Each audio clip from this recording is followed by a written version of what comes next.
زبان کی ہلاکتیں. زبان انتہائی بابرکت یا انتہائی منحوس چیز ہے. ایمن امرئ واشأمہ ما بین لحییہ. رسول اللہ صلی اللہ علیہ وسلم نے فرمایا ہر آدمی کی انتہائی بابرکت اور انتہائی منحوس چیز اس کی زبان ہے. یہ زبان ہی کی وجہ سے خیر و بھلائی ملتی ہے اور زبان ہی کی وجہ سے شامتیں آتی ہیں. کل انسان الزمناہ طائرہ فی عنقہ. اکثر خطاؤں کی وجہ زبان ہے. ان شقیق قال لبى عبد الله رضی اللہ عنہ علی الصفا ثم قال یا لسان قل خیرا تغنم اسکت تسلم من قبل ان تندم. قالوا یا ابا عبد الرحمن هذا شیء انت تقوله ام سمعته؟ قال لا بل سمعت رسول اللہ صلی اللہ علیہ وسلم یقول اکثر خطایا ابن آدم فی لسانہ. شقیق بن عبداللہ بیان کرتے ہیں کہ سیدنا عبداللہ بن مسعود نے صفا پہاڑی پر تلبیہ پڑھا، پھر فرمایا اے زبان خیر و بھلائی پر مشتمل کام کرو تاکہ تو غنیمت حاصل کر لے. تو خاموش رہا کر تاکہ سلامت رہے اور ندامت نہ ہو. لوگوں نے پوچھا اے عبد الرحمن یہ کلمات آپ اپنی طرف سے کہہ رہے ہیں یا کسی سے سنے ہیں؟ انہوں نے کہا کسی سے نہیں سنے بلکہ رسول اللہ صلی اللہ علیہ وسلم کو یہ ضرور فرماتے ہوئے سنا ہے ابن آدم کی اکثر خطائیں اس کی زبان کی وجہ سے ہوتی ہیں. ان شقیق، شقیق سے روایت ہے، قالا کہتے ہیں لبا تلبیہ کہا، لبیک کہا عبداللہ بن مسعود رضی اللہ عنہ نے علی الصفا صفا پہاڑی پر. ثم قالا پھر کہا یا لسان اے زبان قل خیرن کہو اچھا، تغنم تم فائدہ اٹھاؤ گی، اسکت خاموش رہو، تسلم تم سلامت رہو گی، من قبل ان تندم اس سے پہلے کہ تم ندامت اٹھاؤ. قالو وہ کہنے لگے لوگ جو آس پاس سن رہے تھے، انہوں نے یہ بات بلند آواز میں کہی اپنے آپ کو مخاطب کر کے، یا ابا عبد الرحمن اے ابو عبد الرحمن ھذا شیء انت تقولہ ام سمعتہ، یہ چیز تم اسے کہہ رہے ہو یا تم نے سنا ہے اس کو؟ قال لا کہا نہیں بل سمعت رسول اللہ صلی اللہ علیہ وسلم یقول بلکہ میں نے رسول اللہ صلی اللہ علیہ وسلم کو کہتے ہوئے سنا ہے اکثر خطایا ابن آدم فی لسانہ، کہ ابن آدم کی اکثر خطائیں اس کی زبان میں ہوتی ہیں، یعنی زبان کی وجہ سے ہوتی ہیں. اور یہ حقیقت ہے کہ یہ زبان ہی ہے جو تخت پہ بٹھاتی ہے اور یہ زبان ہی ہے جو انسان کو ذلیل کرتی ہے. انسان کا مقام اس کی زبان کے ساتھ متعین ہوتا ہے کہ کون کس ادب عزت محبت کے قابل ہے. جسم کے اعضاء کا زبان کی تیزی کی شکایت کرنا. ان عمر اطلع علی ابی بکر وهو يمد لسانه قال ما تصنع یا خلیفۃ رسول اللہ صلی اللہ علیہ وسلم فقال ان هذا اوردنی الموارد ان رسول اللہ صلی اللہ علیہ وسلم قال لیس شیء من الجسد الا وهو یشکو ضرب اللسان. سیدنا عمر نے سیدنا ابو بکر کو دیکھا کہ وہ اپنی زبان کو کھینچ رہے تھے. سیدنا عمر نے پوچھا اے اللہ کے رسول کے خلیفہ یہ آپ کیا کر رہے ہیں؟ انہوں نے کہا یہ مجھے ہلاکت گاہوں کی طرف لے جاتی ہے. رسول اللہ صلی اللہ علیہ وسلم نے فرمایا جسم کا ہر حصہ زبان کی تیزی کی شکایت کرتا ہے. ان عمر بے شک عمر اطلاع انہوں نے دیکھا علی ابی بکر ابی بکر کو، اطلاع پائی ابو بکر کی، وہ یمد لسانہ اور وہ یعنی ابو بکر کھینچ رہے تھے اپنی زبان کو. فقالا تو عمر نے کہا ما تصنع کیا کر رہے ہیں آپ یا خلیفۃ رسول اللہ اے اللہ کے رسول کے خلیفہ. فقالا تو ابو بکر بولے ان ھذا بے شک یہ زبان اوردنی وارد کرتی ہے مجھے، لا ڈالتی ہے مجھے، دھکیلتی ہے مجھے، المواردہ دھکیلنے کی جگہ یعنی ہلاکت کی جگہ پر. ان رسول اللہ بے شک رسول اللہ صلی اللہ علیہ وسلم نے قال فرمایا لیس شیء من الجسد نہیں کوئی چیز جسم میں سے، الا مگر وہو یشکو مگر وہ شکایت کرتی ہے، ضرب اللسان زبان کی تیزی کی، یعنی سارا جسم پریشان ہوتا ہے زبان کی تیزی سے. اصل میں آپ نے دیکھا ہوگا کہ جب ہم بولتے ہیں تو ہماری بات کان تو سنتے ہی ہیں لیکن اس کے اثرات ہماری سکن پر ہمارے باقی اعضاء پر بھی پڑ رہے ہوتے ہیں. کیا غصے میں بلڈ پریشر ہائی ہوتا ہے؟ اور جب بلڈ پریشر ہائی ہوتا ہے تو اس سے سارا جسم متاثر ہوتا ہے یا نہیں؟ جب ہم چیختے چلاتے ہیں اور ہمارے کان زور کی آواز ہماری اپنی ہی سنتے ہیں، کیا اس کے اثرات ہمارے باقی اعضاء پر پڑتے ہیں؟ بعضوں کا دیکھا ہوگا لوگوں کے ہاتھ کانپنے لگتے ہیں، بعضوں کا جسم شور کرنے لگتا ہے، بعضوں کا پسینے آنے لگتے ہیں، بعض اوقات انسان کسی کو ایسی بات کہہ دیتا ہے جس کے جواب میں اس کو وہ کچھ سننا پڑتا ہے کہ جس کو ہوش گم کر دیتا ہے. یعنی کئی دفعہ اپنی ہی بات نہیں ہوتی، دوسرے کی بات بھی ہوتی، لیکن دوسرے کی بھی کیوں سننی پڑتی؟ کیونکہ آپ نے اس کو چھیڑا، آپ نے اس کو ایسی بات کہہ دی کہ جس سے وہ غضبناک ہو گیا. بڑے تو بڑے، بعض اوقات بچے بھی چیخنے چلانے لگتے ہیں. کئی دفعہ ایسا ہوتا ہے نا کہ آپ بچے کو ڈانٹ دیتے ہیں، بچہ رونا شروع کر دیتا ہے اور پھر وہ دم ہی نہیں لیتا، روئے چلے جاتا ہے اور آپ ہی کو پریشان کر دیتا ہے رو رو۔ تو کبھی سوچے انسان کے روٹ کاز کیا ہے، آغاز کہاں سے ہوا، شروع کہاں سے ہوا؟ تو زبان ہی کی ہے، کنجی زبان ہی ہے، وہ کھلی تو سارا فساد کھل گیا۔ پھر زیادہ باتیں نفاق کی علامت ہے، منافقت سے بھی تعلق ہے باتونی پن کا۔ البداء والبیان شعبتان من النفاق، رسول اللہ صلی اللہ علیہ وسلم نے فرمایا فحش گوئی اور زیادہ باتیں کرنا نفاق کے دو شعبے ہیں۔ بدا فحش گوئی، بے حیائی کی باتیں کرنا، والبیان اور بہت بولنا، شعبتان دو شعبے ہیں، دو حصے ہیں، دو ڈپارٹمنٹس ہیں، من النفاق نفاق کی۔ والبداء هو الفحش فی الکلام، اور بذا کلام میں فحش گوئی کے لیے آتا ہے۔ والبیان هو کثرت الکلام، اور بیان کا مطلب کثرت کلام ہے۔ مثل هؤلاء الخطباء، ان خطیبوں کی طرح، الذین یخطبون، جو خطبے دیتے ہیں، فیوسعون فی الکلام، تو وسیع کرتے جاتے ہیں کلام کو، بات پھیلاتے جاتے ہیں، ویتفصحون فیہ، اور اس میں فصاحت اختیار کرتے ہیں، من مدح الناس، لوگوں کی تعریف میں، فی ما لا یرضی اللہ، جو اللہ کو راضی نہیں کرتا۔ بذا کلام میں فحش گوئی اور بیان سے مراد کثرت کلام ہے، جس طرح ان خطباء کی عادت ہے کہ خطبہ دیتے وقت بات کو طول دے دیتے ہیں، بڑھا دیتے ہیں اور لوگوں کی ایسی تعریف کرتے ہیں جس پر اللہ راضی نہیں ہوتا۔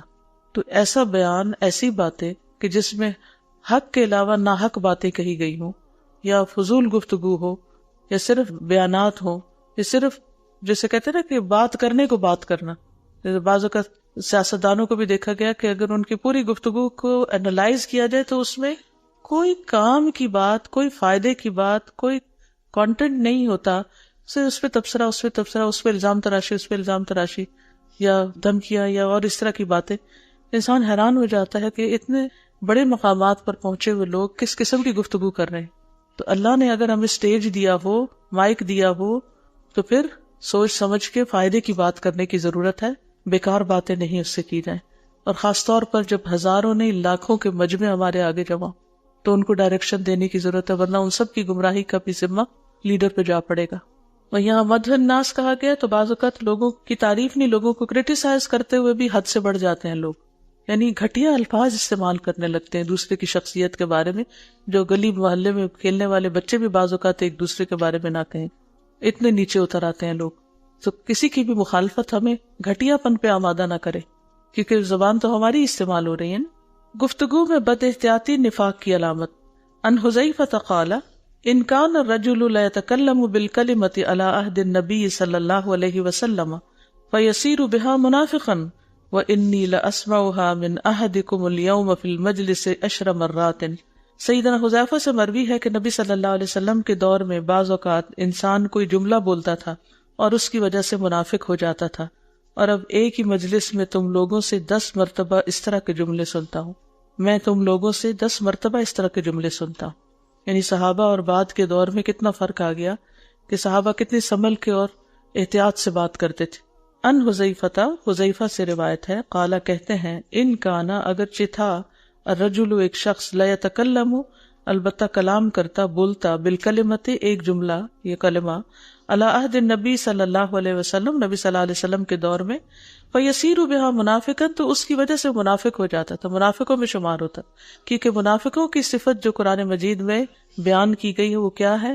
سورۃ المنافقون کی ابتدائی آیات جو ہیں، وَلَتَعْرِفَنَّهُمْ فِي لَحْنِ الْقَوْلِ، اور پھر گفتگو کے بارے میں بھی خاص طور پر آتا ہے کہ اگر وہ بات کرے تو تم سنتے رہ جاؤ، یعنی جب وہ باتیں کرتے ہیں تو ایسی لچھے دار باتیں کرتے ہیں کہ تم ان کی باتوں سے محظوظ ہو جاؤ۔ تو اس قسم کی گفتگو کہ بات سے بات نکالتے چلے جانا اور بالکل بے مقصد بات ہونا، یہ انسان کو منافقت کی طرف لے جاتا ہے، اس سے بھی بچنے کی ضرورت ہے، کیونکہ منافق کی گفتگو میں جھوٹ ہوتا ہے، دھوکہ ہوتا ہے، اور عہد کی خلاف ورزی اور بہت سی ایسی باتیں۔ تو جب انسان بہت باتیں کرتا ہے تو بعض اوقات پھر ان سارے ٹول سے کام لیتا ہے جو کہ ناجائز ہے۔ سورۃ محمد میں آتا ہے وَلَتَعْرِفَنَّهُمْ فِي لَحْنِ الْقَوْلِ وَاللَّهُ يَعْلَمُ أَعْمَالَكُمْ، اور وہ سورۃ المنافقون میں ہوگی وَإِن يَقُولُوا تَسْمَعْ لِقَوْلِهِمْ كَأَنَّهُمْ خُشُبٌ مُّسَنَّدَةٌ، کہ منافقین ایسے ہیں کہ اگر وہ بات کرے تو تم سنتے ہی رہ جاؤ، گویا کہ وہ لکڑی کے کندے ہیں چنے ہوئے، یعنی ایسی فصاحت کہ جس میں انسان نان سٹاپ بولتا چلا جائے اور صرف لوگوں پہ اس کی ساری بات لوگوں کے بارے میں ہو، اور کوئی کام کی بات نہ ہو تو پھر ایسی فصاحت مذموم ہے، ناپسندیدہ ہے، انسان کے ایمان میں خلل ڈالتی ہے۔ زبان آور شخص اللہ کے نزدیک مبغوض ہے۔ قال رسول اللہ صلی اللہ علیہ وسلم ان اللہ عز وجل یبغض البلیغ من الرجال الذی یتخلل بلسانہ تخلل الباقرۃ بلسانها۔ رسول اللہ صلی اللہ علیہ وسلم نے فرمایا اللہ عز وجل ایسے آدمی سے غصے ہوتا ہے جو بہت باتیں بنائے، جو اپنی زبان کو ایسے چلائے جیسے گائے اپنی زبان چلاتی ہے اور لپیٹ لپیٹ کے گھاس کھاتی، یعنی زبان کو بھی اوپر نیچے بہت کرنا اور منہ بنا بنا کے باتیں کرنا۔ قال رسول اللہ، فرمایا رسول اللہ صلی اللہ علیہ وسلم نے، ان اللہ عز وجل، بے شک اللہ عزت و جلال والا، یبغض، بغض رکھتا ہے، ناپسند کرتا ہے، ناراض ہوتا ہے، البلیغ من الرجال، بہت بلیغ لوگوں میں سے جو بہت باتیں بنانے والا ہو، الذی یتخلل بلسانہ، جو اپنی زبان کو چلاتا ہے، تخلل الباقرۃ بلسانہا، جس طرح گائے جو ہے وہ اپنی زبان چلاتی ہے، اپنی زبان کو لپیٹتی رہتی ہے۔ خاص طور پر جب وہ گھاس کھانے کے بعد آپ نے دیکھا ہوگا جگالی جب کرتی نا، جیسے گائے جگالی کرتی ہے ایسے جگالی کرتا ہے۔ زبان آور ہونا نفاق کی علامت ہے۔ ان اخوف ما اخاف علی امتی کل منافق علیم اللسان۔ رسول اللہ صلی اللہ علیہ وسلم نے فرمایا مجھے اپنی امت پر سب سے زیادہ ڈر اس منافق کا ہے جو زبان آور ہوتا ہے۔ ان بے شک، اخوف زیادہ خوفناک، ما اخاف جس سے میں ڈرتا ہوں، علی امتی اپنے امت کے بارے میں، یعنی سب زیادہ خوف دلانے والی بات جس کے بارے میں میں فکر مند ہوں، کل منافق، ہر وہ منافق، علیم اللسان جو ماہر ہے زبان کا، یعنی اپنی زبان کی مہارت سے اچھے کو برا، برے کو اچھا کر کے دکھا دیتا ہے۔ یعنی کچھ لوگ ایسے ہوتے ہیں کہ جو حق کو ناحق بنا کے دکھا دیتے ہیں صرف باتوں کی وجہ سے، کہ بہت پاورفل اسپیکر ہوتے ہیں۔ بعض اوقات لوگ رائی کا پہاڑ بنا لیتے ہیں، ذرے سے پہاڑ بنا دیتے ہیں، چھوٹی سی بات ہوتی ہے تو ایسی ایسی باتیں کرتے ہیں کہ وہ بہت بڑی معلوم ہونے لگتی، یعنی کہ نان ایشوز کو ایشوز بنا ڈالتے ہیں۔ تو یہ بہت خطرے کی بات ہے۔ انسان کو اگر بولنا آتا ہو یا اسپیکنگ سکلز اس کے پاس ہو تو پھر بہت زیادہ فکر مندی کی ضرورت ہے۔ یہ جہاں ایک پلس پوائنٹ ہے وہاں ایک بہت خطرے کی بات بھی ہے کہ انسان کہیں اس اسلحے کو غلط رستے میں استعمال نہ کر دے۔ عورت کی بدبختی کی علامت، ثلاثۃ من الشقاء، المرأة تراها فتسوءك وتحمل لسانها عليك وإن غبت عنها لم تأمنها على نفسها ومالك والدابة تكون قطوفا فإن ضربتها أتعبتك وإن تركتها لم تلحق بأصحابك والدار تكون ضيقة قليلة المرافق۔ رسول اللہ صلی اللہ علیہ وسلم نے فرمایا تین چیزیں بدبختی سے ہیں، ایسی عورت کہ تم اس کو دیکھو تو وہ تمہیں بری لگے، اور جو تم پر زبان چلائے، یعنی شوہر کے آگے بولے، اور اگر تم اس سے غائب ہو جاؤ تو اپنے نفس کی اور تمہارے مال کی حفاظت نہ کرے، ایسی مریل سواری کہ اگر تم اسے مارو اور چلاؤ تو وہ تمہیں تھکا دے، اور اگر تم اسے چھوڑ دو تو وہ تمہیں جلدی لوگوں تک نہ پہنچائے، یعنی قافلے کے ساتھ نہ چلے، اور ایسا گھر جو تنگ اور کم سہولتوں والا ہو۔ ثلاثتن، تین چیزیں، من الشقاء، بدبختی میں سے ہیں۔ سعادہ خوشبختی کو کہتے ہیں، شقاء بدبختی کو۔ المرأۃ، وہ عورت، تراہا تم دیکھو اسے، فتسوءک تو تمہیں بری لگے، یعنی اس کا حال حلیہ بھدا ہے، اپنا نہ خیال رکھتی ہے، نہ لباس کا، نہ بالوں کا، نہ اپنے جسر کا، بالکل پھوڑ ہے، بد اخلاق ہے کہ دیکھتے ہی تمہارا دل خراب ہو۔ وتحمل لسانها علیک، اور تم پر رکھتی ہے اپنی زبان، یعنی تم پہ خوب بڑھ چڑھ کے بولتی۔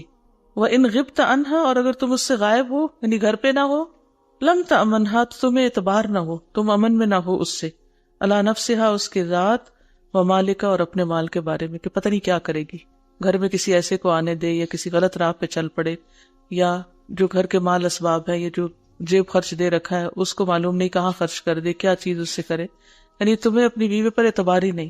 تو یہ کسی بھی انسان کی، کسی مرد کی بدبختی کی علامت ہے کہ اسے ایسی عورت سے واسطہ پڑے۔ دوسرے سواری، گاڑی ہو یا اونٹنی ہو، تکون قطوفاً، جو سست رفتار ہو، سپیڈ نہ پکڑتی۔ فإن ضربتها، پھر اگر تم اسے مارو، اتعبتک، تو تمہیں تھکا دے، یہ تھکا دے، مارنے میں بھی تو محنت لگتی ہے نا، کہ بار بار ایڑ لگا رہے ہیں، اس کو چلا رہے ہیں، اس کی باگیں کھینچ رہے ہیں کہ چلو چلو، لیکن وہ چل کے نہیں دیتی۔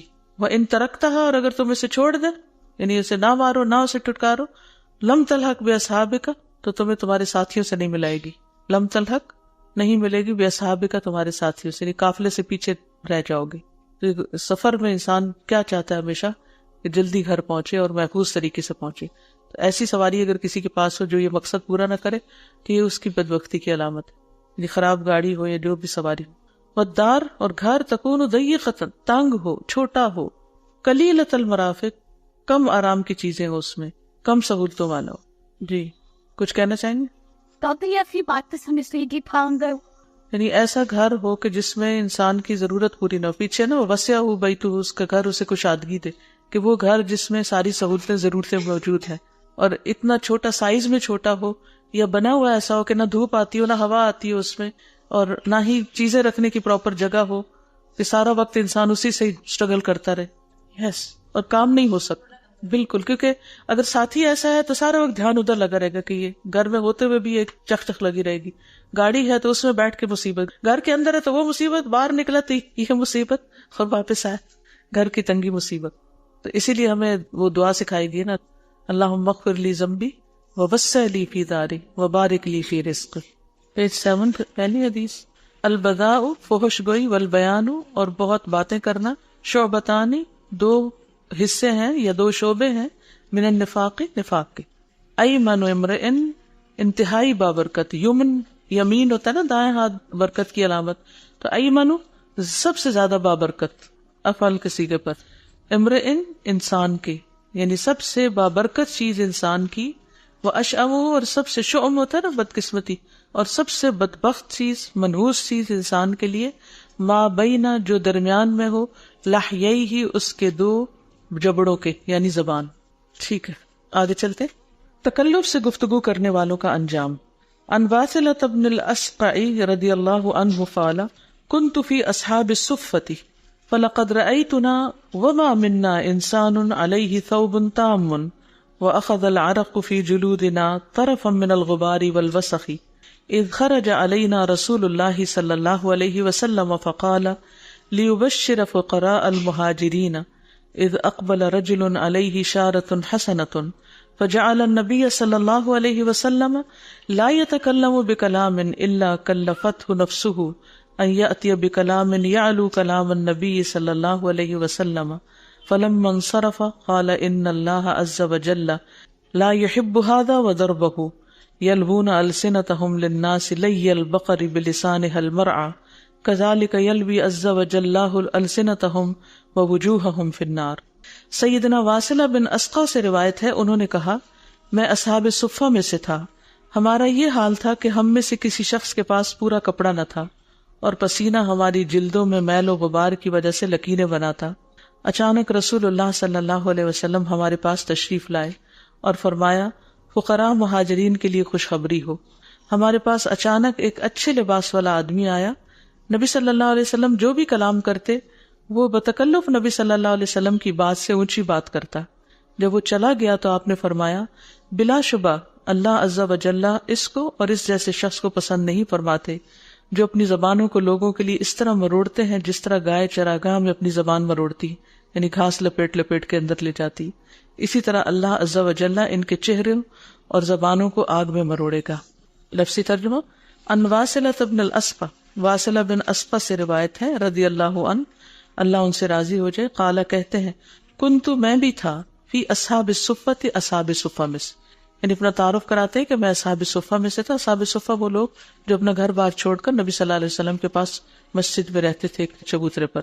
فلقد رأیتنا، پس البتہ تحقیق ہمارا حال یہ تھا، وما منا انسان، اور نہ تھا ہم میں سے کوئی انسان، علیہ ثوب تام، کے جس پر پورا کپڑا، یعنی ہمیں اصحاب صفہ کو کمپلیٹ ڈریس مہیا نہیں تھا، قمیص اور شلوار یا تہبند اور قمیص مہیا نہیں تھی، ایک کپڑا ہوتا تھا جو نیچے سے اوپر تک ہم لپیٹ لیتے تھے۔ وَأَخَذَ الْعَرَقُ، اور لے لیتا پسینہ، فی جلودنا، ہمارے جسم میں، طرفاً لکیریں، من الغبار، غبار، والوسخ، اور میل کی وجہ سے، یعنی نہانے کے لیے بھی صابن اور چیزیں میسر نہ تھی، تو جسم پر جو پسینہ آتا تھا، کمر کے اوپر جو جسم کا حصہ خالی ہوتا اس پر مٹی اور غبار پڑا ہوتا، جب پسینہ آتا تو لکیریں لکیریں نظر آ رہی ہوتی تھی، جیسے کسی غبار آلود چیز کے اوپر سے پانی گزرے تو۔ اس خرج علینا رسول اللہ صلی اللہ علیہ وسلم، اسی حال میں جب نبی صلی اللہ علیہ وسلم ہمارے پاس تشریف لائے، ہمارے لیے نکلے رسول اللہ صلی اللہ علیہ وسلم، فقالا، تو فرمایا، لیبشر فقراء المہاجرین، خوشخبری ہو فقراء مہاجرین کے لیے، یعنی اصحاب صفہ کے لیے، ابھی آپ ہم سے بات ہی کر رہے تھے کہ اتنے میں اس جب اقبلہ آ گیا رجلن ایک شخص علیہ اس پر شارتن لباس تھا حسنتن خوبصورت، اس نے بہت عمدہ ڈریس پہنا ہوا تھا. فجعل النبی صلی اللہ علیہ وسلم تو ہوتے یا کرتے نبی صلی اللہ علیہ وسلم لا یتکلم نہ کلام کرتے بکلام کوئی کلام الا کلفتہ نفسہ مگر یہ کہ تکلیف دیتا اس کو اس کا نفس ان یاتی بکلام کہ لائے ایک کلام یعلو کلام النبی صلی اللہ علیہ وسلم جو اونچا ہو بلند ہو نبی صلی اللہ علیہ وسلم کی بات سے.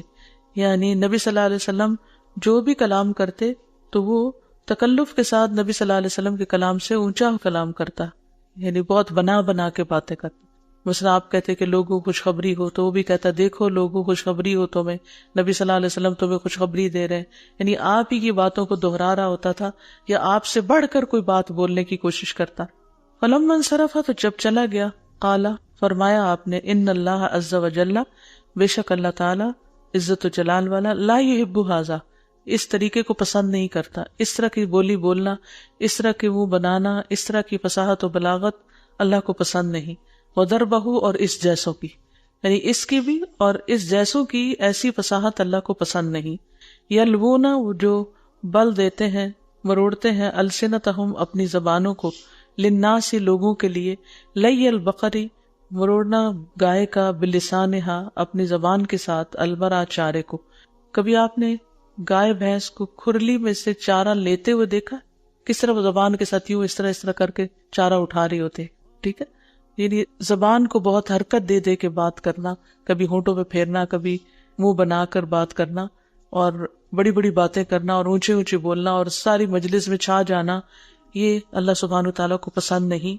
کذالک یلوی اسی طرح مروڑے گا اللہ عز وجل السنتہم ان کی زبانوں کو ووجوہہم اور ان کے چہروں کو فی النار آگ میں.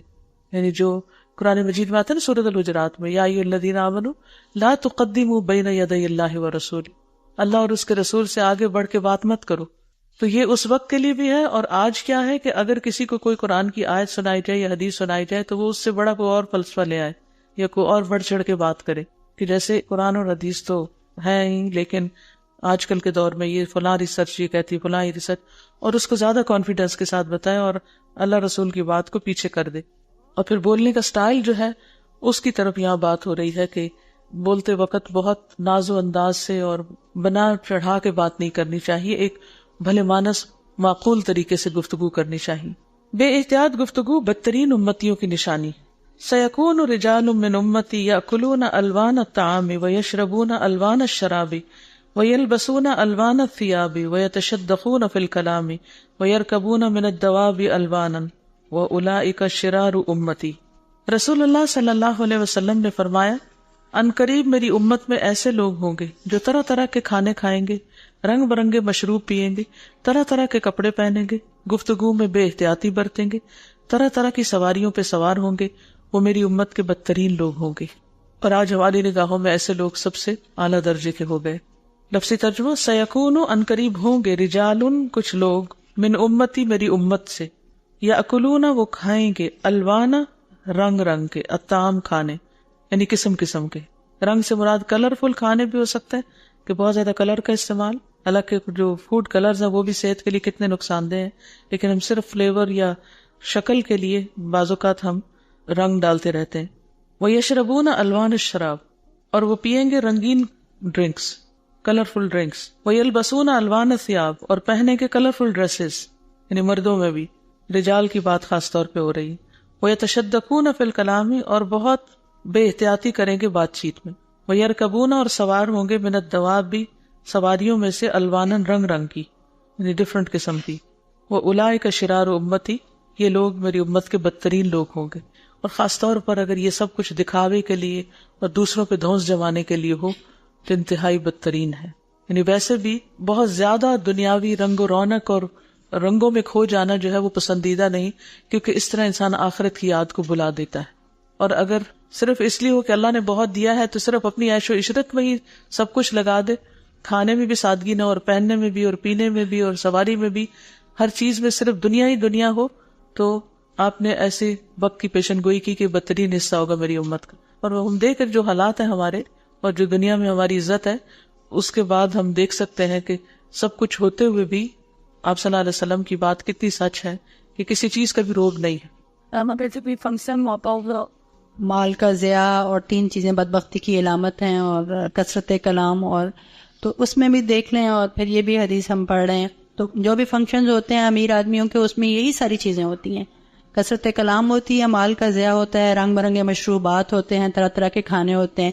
اور بعد میں کوئی ہم سے پوچھتا ہے کہ کیسا تھا فنکشن، تو ہم کہتے ہیں بہت اچھا، ایکسیلنٹ. یعنی اس پر کوئی غم افسوس دکھ نہیں ہوتا. ہاں، دکھ نہیں ہوتا، بلکہ ہم اچھے اچھے کمنٹس دے رہے ہیں، بلکہ وہاں سے آئیڈیاز لے رہے ہوتے ہیں کہ جب ہم کریں گے تو اس سے بہتر اس کیسے سے بہتر کریں گے. زیادہ اگر کسی سے کہے کہ یہ غلط ہے، اتنا زیادہ مطلب پیسہ نہیں لگانا چاہیے کپڑوں پر یا کھانے پینے پر، تو آگے سے کہتے ہیں کہ اللہ تعالیٰ نے دیا ہے تو اس کو دکھانا تو چاہیے نا. کتنے لوگ ہیں جن کو 2 وقت کا کھانا میسر نہیں، اگر اللہ نے دیا تو ان کے لیے کچھ کرے، آگے چلے. ایک غلط بات دنیا اور آخرت کی تباہی کا سبب. قال ابو ہریرہ سمعت رسول اللہ صلی اللہ علیہ وسلم یقول کان رجلان فی بنی اسرائیل متآخیین فکان احدهما یذنب والآخر مجتہد فی العبادۃ فکان لا یزال المجتہد یری الآخر علی الذنب فیقول اقصر فوجدہ یوما علی ذنب فقال له اقصر فقال خلنی وربی ابعثت علی رقیبا فقال واللہ لا یغفر اللہ لک او لا يدخلك الله الجنة فقبض ارواحهما فاجتمع عند رب العالمين فقال لهذا المجتهد اكنت بي عالما او كنت على ما في يدي قادرا وقال للمذنب اذهب فادخل الجنة برحمتي وقال للآخر اذهبوا به الى النار. قال ابو هريرة والذي نفسي بيده لتکلم بکلمۃ اوبقت دنیاہ وآخرتہ. سیدنا ابو ہریرہ سے روایت ہے، انہوں نے کہا کہ میں نے رسول اللہ صلی اللہ علیہ وسلم کو فرماتے ہوئے سنا، بنی اسرائیل میں 2 آدمی ایک دوسرے کے بھائی بنے ہوئے تھے. ان دونوں میں سے ایک تو گناہگار تھا اور دوسرا عبادت میں کوشش کرنے والا تھا. عبادت کی جدوجہد میں لگے رہنے والے شخص ہمیشہ دوسرے کو گناہ کرتے ہی دیکھتا اور اسے کہتا کہ ان گناہوں سے رک جاؤ. ایک روز اس نے کوئی گناہ کرتے اسے پایا تو اس سے کہا کہ اس گناہ سے رک جاؤ. تو گناہگار نے کہا مجھے میرے رب کے ساتھ چھوڑ دو، کیا تم مجھ پہ نگران بنا کے بھیجے گئے ہو؟ اس نے کہا کہ اللہ کی قسم اللہ تمہاری مغفرت نہیں کرے گا، یا یہ کہا کہ اللہ تمہیں جنت میں داخل نہیں کرے گا. چنانچہ ان دونوں کی روحیں قبض کر لی گئی اور وہ دونوں رب العالمین کے ہاں جمع ہوئے. تو اللہ نے عبادت میں کوشش کرنے والے سے فرمایا کیا تو مجھے جانتا تھا، یا جو میرے ہاتھ میں ہے تجھے اس پر قدرت حاصل تھی؟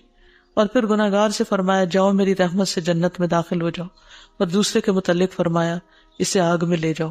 ابو ہریرہ کہتے ہیں اس ذات کی قسم جس کے ہاتھ میں میری جان ہے، اس نے ایسی بات کہہ دی جس سے اس کی دنیا اور آخرت تباہ ہو کے رہ گئی. جب اللہ ہمیں ہدایت دے، دین کا رستہ دکھائے، تو ہمیں دوسروں کو لک ڈاؤن بھی نہیں کرنا، ان کے لیے خیر خواہی کرنی ہے، ان تک خیر کی بات پہنچانی ہے. لیکن کسی کے گمراہ ہونے کے اور جہنمی ہونے کے اور کافر ہونے کے بات بات پہ فتوے دینا یہ بڑی خطرناک بات ہے. وہ پیچھے ہم نے پڑھا تھا نا کہ ایک بات انسان کی ساری عمر کی محنت کو ضائع کر کے رکھ دیتی، وہ اس قسم کی باتیں ہوتی کہ فلاں تو جنت میں نہیں جائے گا، یا کسی کو کہتے فلاں جنتی ہے. دونوں طرح ہی بات ٹھیک نہیں. لفظی ترجمہ دیکھیے. قال ابو ہریرہ تھا، ابو ہریرہ نے کہا سمعت رسول اللہ صلی اللہ علیہ وسلم، میں نے سنا رسول اللہ صلی اللہ علیہ وسلم کو یقول فرماتے ہوئے، کان رجلان فی بنی اسرائیل، تھے 2 لوگ بنی اسرائیل میں، متآخیین بھائی 2 بھائی بنے ہوئے تھے، فرینڈز تھے. فکان احدہما یذنب، تو ان میں سے ایک گناہ کرتا، والآخر اور دوسرا مجتہد فی العبادہ، عبادت میں بڑی محنت کرتا تھا. اللہ اکبر. مجتہد اجتہاد ہوتا ہے ہر درجے کی کوشش. فکان لا یزال المجتہد یری الآخر علی الذنب، فکان تو تھا لا یزال ہمیشہ المجتہد نیک بندہ جو نیکی میں محنت کرتا تھا، یرا دیکھتا الآخر دوسرے کو علی الذنب گناہ پر، یعنی وہ ہمیشہ دوسرے بھائی کو دیکھتا کہ وہ غلط کام ہی کر رہا ہے. فیقول اقصر، تو اسے کہتا باز آ جا، کم کرو، یہ نہ کرو، یعنی اسے نہی عن المنکر کرتا. فوجدہ یوما، تو پایا اس کو ایک دن، علی ذنب ایک گناہ کی حالت میں. فقال له اقصر، اسے کہا باز آ جاؤ. فقال خلنی، تو گناہگار کہنے لگا چھوڑو مجھے، اور ربی، اور میرے رب کا معاملہ ہے. ابو استا علیہ رقیباً، کیا تو مجھ پہ نگران بنا کے بھیجے گئے ہو؟